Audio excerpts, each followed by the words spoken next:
Là, j'appelle maintenant Michel Cordillo. C'est toute l'histoire de la Bourgogne qui nous remonte comme ça en surface. Et Michel Cordillo va parler bien sûr de Jules Brugaut, un de ces fusiliers un peu connus. Jules Brugaut, premier fusilier de Lyon, était en fait originaire de Seine-Maritime.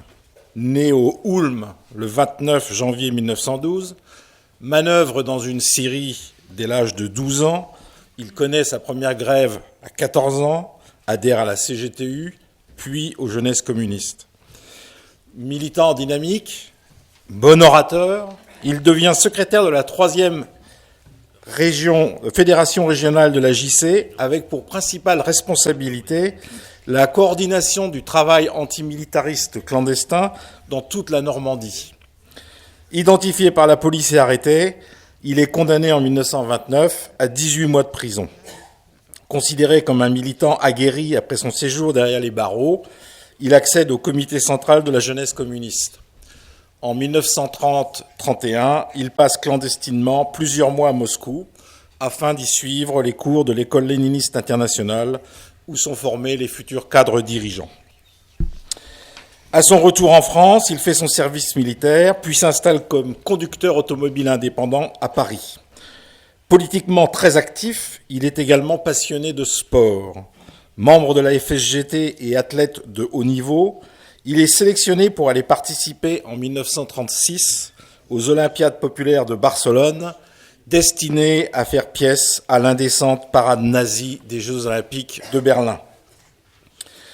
Le 19 juillet, jour où aurait dû se dérouler la cérémonie inaugurale des Olympiades, l'Espagne bascule dans la guerre civile. Sans hésiter, Jules Brugaut participe au premier combat à Barcelone et se met à la disposition de la République. Il se bat d'abord avec les milices basques, puis, après la chute d'Irún, repasse en Catalogne pour participer fin octobre avec la Centurie commune de Paris à la formation de la 11e Brigade internationale. Quelques jours plus tard, son unité joue un rôle décisif dans la première bataille de Madrid. Les pertes sont très lourdes, mais les assauts des troupes nationalistes sont repoussés. No pasarán.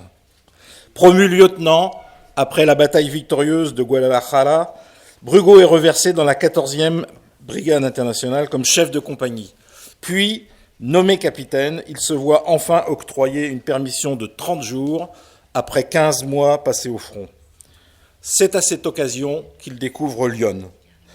Dans le cadre d'une opération de parrainage des interbrigadistes français, le comité du Rassemblement mondial des femmes contre la guerre et le fascisme d'Irancy s'est vu proposer Jules Brugaut comme filleul.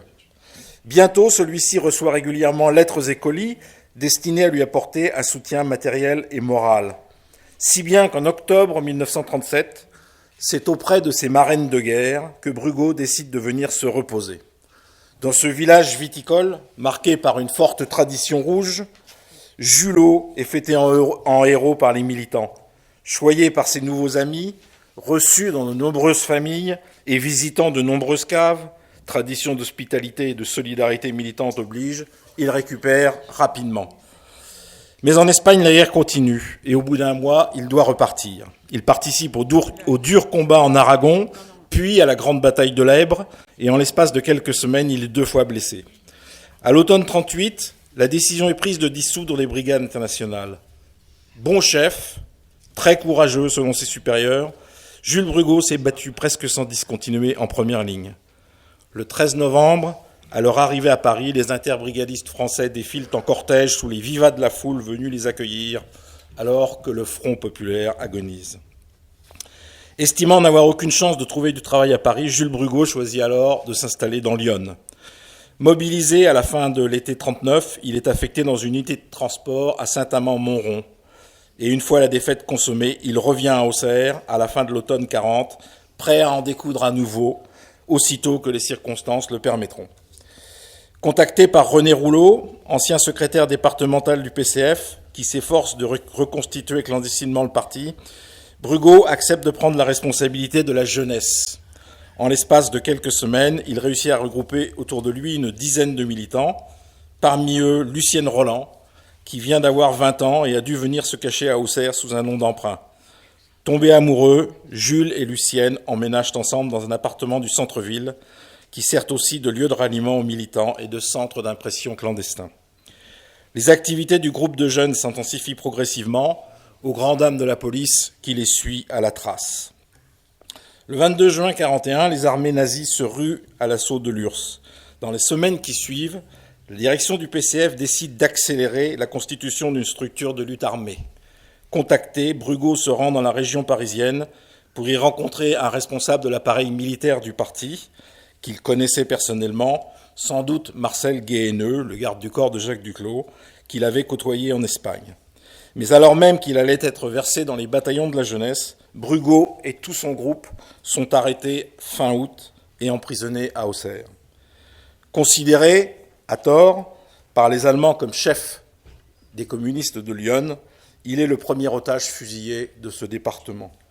Sa dernière lettre, destinée à sa compagne qu'il n'avait plus vue depuis la courte entrevue qui leur avait été accordée en prison le 17 décembre 1941, jour du 21e anniversaire de Lucienne, ne sera remise à sa destinataire que plusieurs semaines après son exécution. Auxerre, le 12 janvier 1942. Ma chère adorée. J'espère que ces 2 mots que je t'envoie te parviendront. Ce sont les derniers que tu auras de ma main. Je suis condamné par les autorités occupantes à être fusillé aujourd'hui même. Mais tu vois, je ne tremble pas beaucoup. Tu sais, la mort ne me fait pas peur. Continue à vivre, toi qui es jeune. Plus tard, tu penseras à moi. Tu pourras dire que je ne suis pas mort comme un poltron. Une seule chose me chagrine, c'est de ne pouvoir t'embrasser une dernière fois. Je te quitte en te disant courage, je vais mourir avec ton visage devant moi. Ma chérie, reçois mes derniers baisers. L'exécution, première d'une longue série, eut lieu le lendemain dans le plus grand secret. Et malgré les recherches, le corps du supplicié ne fut jamais retrouvé. Venu dans ce département de Lyon qu'il avait adopté, Jules Brugot aura finalement trouvé dans la mort la paix et le repos auxquels il pouvait légitimement aspirer après une trop courte vie, toute de bruit et de fureur. Dans quelques mois sera inaugurée à Auxerre une rue portant le nom de Jules Brugot.